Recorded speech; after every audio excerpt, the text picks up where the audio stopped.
So I received 2 new eyeshadows from Anastasia of Beverly Hills, and we have the Spice palette and we have the Sugar palette, and I think I'm going to use the Sugar one today. 9 shades of eyeshadows in these small packages, but they pack a powerful punch.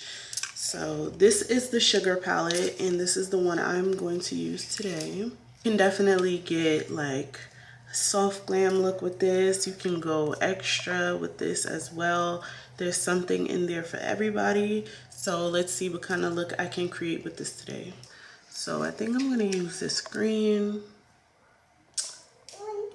as well as this color, this one, and maybe darken it up with that.